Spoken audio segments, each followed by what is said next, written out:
you go into a class as a teacher and you say, what do you guys want to be?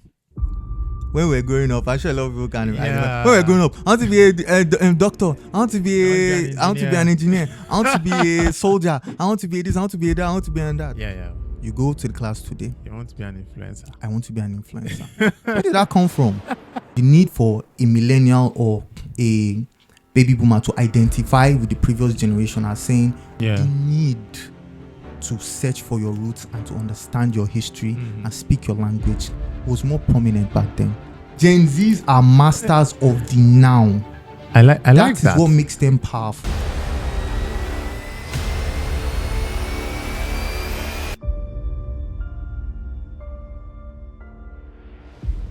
For some time now, there's been a generational conflict between the Gen Zs and the Millennials. It feels like there's a clash on every subject matter possible. Lifestyle, food, dressing, respect, everything. There's a clash between the Millennials and the Gen Zs. Today on this table, we're going to dissect and talk about all the angles surrounding this conflict and conversations. My name is Opita. You're welcome to my Thought Lab. And I have a very wonderful, not a guest again, because we don't really do guests. Yeah, we just rub minds. Because on this podcast, we bring different angles to conversations and social issues. So, welcome to the table. Again. Yes. Yes. I am so excited to be here. Peter, I love what you're trying to do here. And for those guys watching, my name is Maharaja Suleiman. For my friends, I like the name. sounds a bit Indian. Oh boy. Yeah, it's true. Are you what they call half caste? I know that it's an old speak, but are you half caste? No, I am not half caste. I am 100%. Guys, it is possible. You can be this good looking. No. Without being half caste. So tell I'm me. I'm Nigerian 100%. From what persuasion? I'm Edo. Wait, what? Edo. I'm a pure blood Edo. In fact, I'm the purest Nigerian Wait, your father is Edo. Your mother is Edo. Like Edo, Benin Same City. village. Is it like Edo, Benin City? The Edo State? Not Benin City. But I mean, like, is it Edo State? Edo State. The one that their governor cannot speak English. Is it that Edo? But I'm not commenting on the governor, please. Do not come for me. I have nothing to do with this. No, but it's a fact now. It's not an insult. He can't speak English. Even them admitted it. What is English to us? English is our official language. No. Who told you that? You don't need to be told. We are conversing in English. How? Because in any case, you can't speak Edo anyway. I am not an Englishman. I don't come from England. Can you speak Edo? I am a Nigerian. And hold on. By definition, literacy is defined by you being able to speak your language. My language is not English. But if you speak English your language, is my language of instruction. No, but hold on. Yes. Language of instruction and then the official language of Nigeria. It's in the constitution, so you should be able to speak it, especially if you're in governance. I'm beginning to sound like that man. Do you know that man, Simon from Uganda? He trended one time. Why are you gay? Oh, did you see that? Yeah. I'm beginning to sound like that one. That's funny. Okay, so let's stay on topic. Yeah. We want to talk about generational gap. Are you Gen Z, by the way? No. Again, I still sound like this man. Gen Z. Let me. I'm trying to look for trouble. But you know that there's been this conflict between Gen Zs and Millennials. When did you observe that? Okay, first of all, right, I am a millennial. And when you say conflict, I believe we're talking about a gap, a generational gap between values and the way we approach life, what we prioritize, and some of the characteristics of how we socialize with our peers. Yeah. So for me, I think if you're a Nigerian or if you're a person living today, it's clear. It starts from the home. Yeah. I always say that everything starts from the household. The household is the smallest unit of society. Yeah. Man, woman, kids, right? And how you guys raise your kids kind of affects, even though people are born into different times. Yeah. There's still an aspect of generational gap that is about nurture. You know, there's always this divide between nature and nurture. Yeah. How nurture, for guys, nurture is how, let's say, you were raised, how you were brought up. Yeah. While nurture is your environmental circumstance. Nature. Well, no, you were right. Nature is how you were raised. Nature is your environmental. Okay. Yeah, that's true. So again, you see, Edo, but go on. So beautiful. So the aspect that has to do with how you were brought up, right? Yeah. Can some, to a large extent, determine your values. Yeah, right? It does. So sometimes you see people that, by chronologically, they are born in a certain age or generation, but they behave like they're older, or they behave younger, or because they had more interactions with people from that. Exactly, because they had a lot of influence and kind of, should I call it an isolation? You know, some families, there's a way they raise their kids in isolation. They don't relate with other people. They don't relate with other cultures and people that much. And some people, some other households are more libertarian. They're more open. They allow their kids go out into the world more and experience. Now, when you start now, that's the first aspect, right? So the second aspect, obviously, is the one that everyone feels, especially in the workplace. Yeah. There's this thing that I believe I was watching Simon Sinek video on YouTube, and there's a test that he says, an observation that he made. He says, if you want to know the different generations in an office space, you would see that the Gen X or millennials, that's the people that are around my age and up to like 42. So millennials are people that are born between 1981 and 1995, 1996. Yes. Yeah. So something Gen like Zs are from 1997 to 2012. Yeah. So if you're born in the 80s, you are a senior millennial. I think from that Gen Z classification, that 2012, there's also Gen Alpha now. Yeah, so from 2013 down, those are Gen Alpha. We'll go by that. The worst generation. But anyway. I've seen like some different age classifications, but let me make my point. The point is that if you're in an office space, so you see the millennial, or let's say the Gen X, you see him, his phone would be somewhere here. Yeah. If his laptop is here, his phone is here. Right? If you see the, what they call it, the Gen Z, his phone is here. In between his hands while you're starting. Yeah, it's true. So, and let's say the ones before millennials, that's 1445 and boomers. all that. You'd be like, okay, where is your phone? I think it's somewhere around. Maybe I left it on that day. You get it? So, it just goes to, it's kind of like a test and an observation to show you how much globalization, social media, and the digital age has curated our reliance on attention seeking. Yeah. You understand? And how much influence that social media has had per generation. In fact, one of the biggest influence of generational differences is, in my opinion, social media. No, it's true. The social media has actually amplified this generational conflict. Yeah. It's been there because I think that there was between baby boomers, the generation before the millennials, between them and the millennials, there was such conflict, but it wasn't as pronounced. It wasn't as wide, as prominent, as stretched as it is with this one. Because this Gen Z people, there's, and then their definition of terms, because we have changed a lot of things. Yeah. Do you think that these Gen Z people have this exactive influence on how things work? Do you think that they are trying to make the millennials to cower to them? Because I see that what's happening now is, if you don't pander to the Gen Zs, you're looked at a certain way. Beautiful. I love the fact that you said that, right? So I'm in marketing and advertising by trade, by profession. I'm also a philosopher by personal inclination. Yeah. But so when you are into marketing spaces, everything we do is geared towards Gen Zs these days, because there's the idea of youthfulness, and youthfulness is something that everyone lost after. Everyone, females, males, doesn't matter. You want to get your bald head back, your hair, your afro back. you want to wear that pair of jeans. So there's this idea, and there's also the idea of being cool. You want to always be Yeah, seen you want as to being be cool. seen as cool. You don't Yeah. want to be seen as old-fashioned and all that. So I But think is there a problem with being old-fashioned? that's what I'm getting. Okay. I don't think there is. But let's backtrack and let me address for you what you Okay. were saying. So it's just like I said, when you were talking about the gap, how much it is from generation to generation, I definitely agree with you that I think previous pairs of generation, like with millennials and what The baby boomers, right, yeah. was not as wide. And then you start getting to the millennials and Gen Zs, and it's massive. The reason being, for me, I think is one, like I said, social media. Yeah. I think social media exacerbated things. True.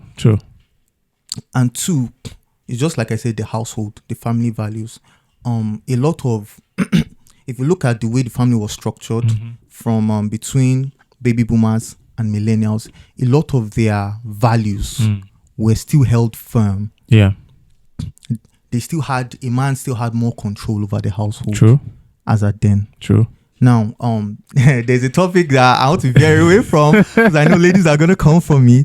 But to be honest, if you look at statistics, the bad thing is that we don't have a lot of statistics that reflect some of our social changes. Yeah. But so I'm going to reflect to global statistics and maybe American. Yeah. For as because I know that a lot of our culture is inherited too. Yeah. So maybe we can draw on that. Culture, so maybe we can draw on that. So if you look at statistics, you would start to see a correlation between the removal of the men from the household and the idea of hierarchy in the house or traditionalism and the movement towards a more libertarian, more secular, unorthodox lifestyle. Right? You would see that that has affected the way we communicate, the way we understand ourselves and how much we value tradition and culture. Yeah. You understand? The value for tradition and culture, for as in the need for a millennial or a baby boomer to identify with the previous generation as saying, oh, this is the culture that I inherited, this is the tradition I inherited. Yeah. I'm a Yoruba man from, let's say, Ile-Ife, I'm a this from that person. Yeah. The need to search for your roots and to understand your history and speak your language was more prominent back then. You understand? Yeah, true. But so do you think that, again, since we're talking about family values and how, who is raising the Gen Z? Because make I tell you. Because hold on, make I tell you. Hold on, because the millennials, we like to. I say we because. Yeah, I mean, shout out to millennials. Yeah, shout out. We the bombs. We have the most beautiful women. Yeah, well, all of them. Rihanna, Beyonce, all the ones that you guys are chasing after. We have them. They are gone now. We can't find them. I'm sorry. So, but now is DBL. They are acquiring. Anyway, that's by the way. But and for millennials, we like to think that we are the best generation in terms of experiences, right? I want to agree, but that's a different topic altogether. We like to feel like we were raised better when there was still respect for those values that you mentioned. But part of this Gen Zs that we're talking about going into the Gen Alpha are being raised by the same people who had better upbringing, so to speak. Do you not think that there's a problem with that? You're raising these people and then you're complaining that their behaviors and attitudes are bad. Where are they getting it from? Okay. I love the fact that you said that. Now let me answer your question. Who is actually raising your kids? Who is raising? Social media and celebrity are raising your kids. Well, there's that. But then is it not the job of the parents to shield their kids from these things? Leg 2. The parents. Now, my own opinion, and I think a lot of people share the same opinion with me, that with every generation that's passed, there is a watering down of culture. True. The less religious a society, typically, the more it tends towards the breakdown of traditionalism and values, culture. Yeah.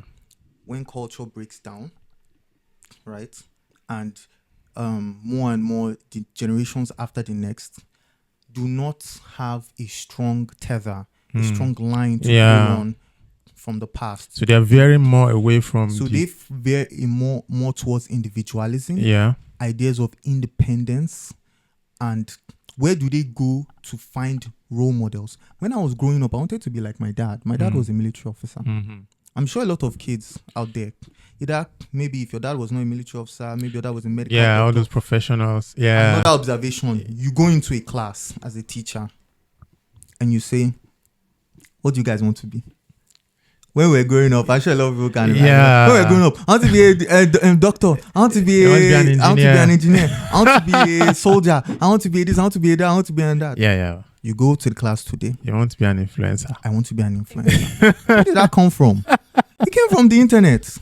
It came from social media. And to be honest, we still have to hold the blame because it's the people in power that decide the level of exposure that a society is allowed. But do you think that millennials are resistant to change, or are we supposed to change things for the sake? I mean, they say change is constant, right? But do you think that millennials are resistant to change? Because it feels like Gen Zs refer to millennials as old-fashioned, like you don't want to adapt to new things. Are there things that millennials need to like chill and calm down on, or to be honest, are we always right? To be honest, I think millennials are some of the most flexible. You think so? Yes. So where's the clash coming from? Okay.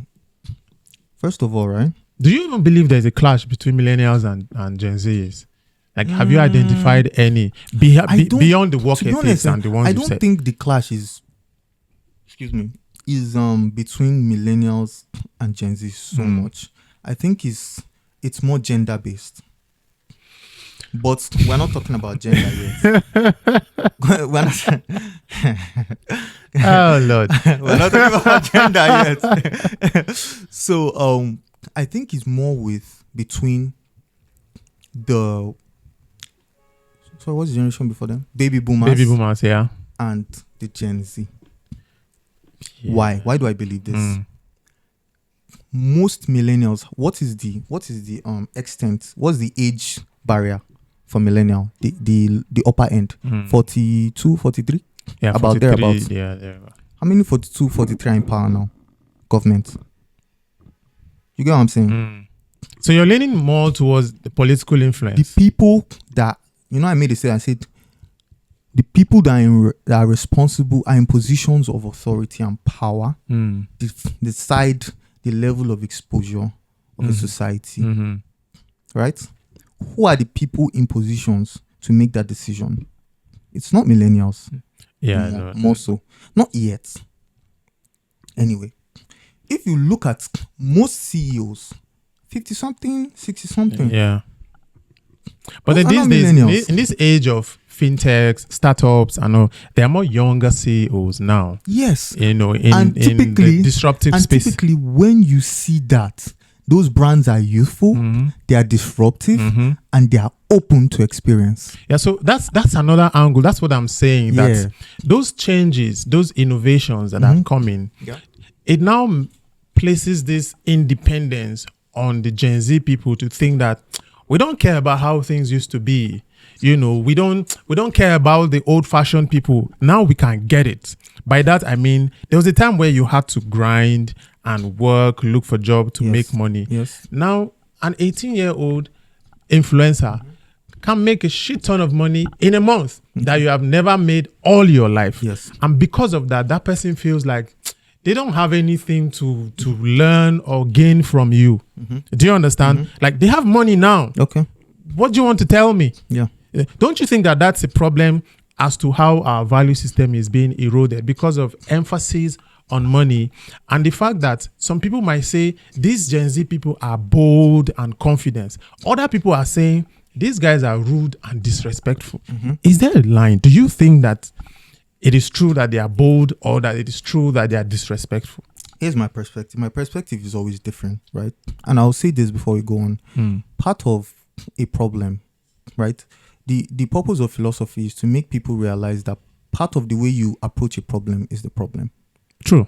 If you think about a problem from a certain perspective, there are certain problems you can never get to the bottom of. Yeah, because you might be occluding the solution. You have to redefine the way you are treating that particular issue. Now, for me, I think when people say Gen Zs are audacious, they're braggadocious, they're too out there, they're too they are too flashy, they don't have enough respect and all that. I always say this, okay, why? Do you understand them enough? Because the truth is that the only way to break or to bridge a divide is through empathy. So let me give you a side note, personal experience. When I was doing my NYSC, I did it at a school, and I learned something. The administration would always say something that if there's an issue with a student, it's always the fault of the teacher. It was very frustrating. I'm telling you, because I'm trying to understand why, but it's very frustrating because you have to understand that there are people, different homes, different backgrounds. Exactly. But why did she say that? She said it's part of your job as a teacher to understand the right approach. Do you understand? Now, millennials, the generations before us, and this is another thing I want to correct. Let's not frame it as remember, we're talking about generational divide. So it is which generation have the largest. You understand? Yeah. Where's the largest gap coming from? Who is in a position to change that? But it would make sense. sense. More experience. It would make sense for the gap to be larger between the baby boomers and the Gen Zs, because there's a whole generation between them. It would make sense. That's what I'm saying. So that's why I'm hammering on the millennials. They're supposed to be the bridge. Yes, but the problem is, we are the bridge. But are we being effective bridges though? Think about it now. Think about it this way. Yes. Right? Who built social media? Millennials. Yeah. What is the point of social media? Social Bringing media people together. Brings people together. Yeah. That is the basic idea. The proposition of social media is that you can go on a space and you can discover someone new. The proposition of the internet is that you go online and you discover something new. Yeah. Something. It could be new information, it could be new person. Social media extracts from that proposition and creates a different experience for people. Why? Bridging people, getting people together. Yeah. Millennials are probably the middle divide between having enough empathy and enough of the old system and values to understand Gen Zs and Gen Alpha. After all, we created the world that they are in right now. So that's what I'm saying. Are we being effective bridges? Like, are we doing it well? Because what I see, which is why I'm focusing on it, what I see is, instead of the millennials to be the bridge between the baby boomers and this Gen Z people, it feels like we're joining the an pack. Actual clash, right? So there's a divide. The people I call the senior millennials, the ones from the 80s, it feels like they lean towards the old ways. Like, this is how we used to be. And then the early 90s, that's the junior millennials, the ones you call buddies. Those are the ones who are influencing the Gen Zs more, because those are the ones that will say, let people do what they want to do, as long as it doesn't hurt anybody. So they lean more towards the that thing you said, libertarian, okay. And they support the Gen Zs more. So I feel like even among the millennials, there's a divide. So as we try to bring it all together, do you think there's a common ground, and what is that common ground? Social media brings people together, but I feel that in a sense, it divides people again. Yes, it does. Do you understand that? So it amplifies problems and also brings about opportunities. So now that the millennials have built this platform that is bringing us together, it is still dividing us together. So it is not the platform now, it's the people. Yes. What is the common ground? Well, first and foremost, I want to give credit to you. I think people like you are the common ground. Really? Yes. This platform that you have is the common ground. True. How else? Like I said, it's empathy. You understand? I'll give another scenario. There's this thing what you call big brother syndrome. Yeah. So you see a younger, let's say Gen Z, younger fellow coming up, and he's doing it. He's making life look easy. Yeah. You're thinking, man, I used to hustle. You took pride in your hustle. So it has to be the way you your hustle. That's where you built your ego on. Yeah. That's how you got your respect.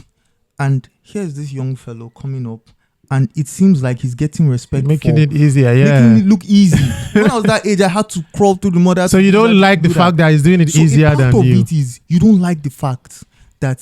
So there's jealousy in there. Yes, there's jealousy in there. There's also a thing of everybody wants to be relevant. Yeah. You know. So the Gen Z are eroding the relevance of the millennials. Yes, That was they say. Even faster than the ones before. It's just like that thing when I was in secondary school. I went to a military secondary school, Command Kakuri. Yeah, we went to NMS. Well, go on. Beautiful. That's one of media boys. So good. So good. Okay. Just talking. Just saying. So what I'm getting to is that when we got to SS3, yeah, the respect we wanted to get by the time we got to SS3, you didn't get deal. Why? Because the people that were in power, the administration had formed a different thinking. Okay. That's why I say it all goes down. You cannot make a change if you're not in a position of authority. So first and foremost, millennials need to buck up and begin to challenge. So actually listen to these people, right? First of all, understand first part is we need to challenge the status quo. Okay. And establish platforms where we can have authority to have a say in society. That's one. Two is that platforms like this that give an avenue for different points of view is always encouraged. True. You understand? The Gen Zs are good. Anytime I say Gen Z, they are so industrious. They make so much money. It's crazy. They leverage social media, their social life, and their understanding. It's just so easy that it is. Their understanding of interaction between themselves and the world is just beautiful, and they're able to leverage it to make money. Remember that these people were born in a time of great hardship. Yeah. If you look at the time when most Gen Zs came into maturity, they experienced COVID while they were teenagers. They experienced recession. They experienced all these things. So they have a strong drive and motivation to success that we probably didn't have. You understand? So, but whenever you see someone coming up, hold yourself from trying to talk down to them. That is so control your ego. Control your ego. Okay. Everybody deserves respect. You understand? The rules have changed. You need to understand that what respect was before is not what it is now. I think that is something I'll take away. Yes. Respect is no longer you're bowing down, you're prostrating, you're greeting. It has to be earned more. You're now. genuflecting. Thank you. It has to be earned more now. And you need to. If you're going to talk to someone else, you need to stop referring to who you were. Oh, this is what we did in our time. The good old days. You have no understanding of what is happening now. The good old days. And you need to have empathy to realize that these people are masters of the now. Gen Zs are masters of the now. I like that. That is what makes them powerful. I like that. They are masters of the now. Gen Zs are very, very good at turning ideas into action. I like that. The problem is that their ideas don't have enough structure, and it's difficult for them to have long-term commitment. That's where people millennials come in. So they can. So therein is the middle ground, right? A common ground. Beautiful. So millennials, as it is now, the world is now the hierarchy. You have the baby boomers in a position of power. Until then, millennials need to keep creating platforms like yours. Thank you very much. Again, that's the thing. I was really more interested in the conflict, but I've seen a different angle, right? So it's more important that the millennials should be the bridge between the baby boomers and the Gen Zs. And we should lean more towards the Gen Zs anyway, because we're going to be here with them. The other guys are leaving anyway. Exactly. If you don't train them well, when you get older, who's going to be there? Yeah, well, that part we're going to have a whole new conversation around that part. Yeah. So rep your generation. Are you a senior Gen Z or a junior Gen Z? Because there are those. And there's also the senior millennials and junior millennials. I came up with that, but I think it makes sense. Let's keep these conversations going. That's how we can understand each other and be able to bridge that gap. We're not fighting. There's no fight between millennials and Gen Zs. I think it's a misunderstanding. And we have to understand each other to be able to work together. And the way you can do that is by subscribing, sharing, leaving your comment. in this. As always. Yeah, thank you so much for watching. Oh, Peter's here. Thank you, Raj. Thank you, Raj. I still have a problem with your governor, but we'll talk about that some other time. I'll probably have to bring back up for that conversation because, I can't deal. Thank you.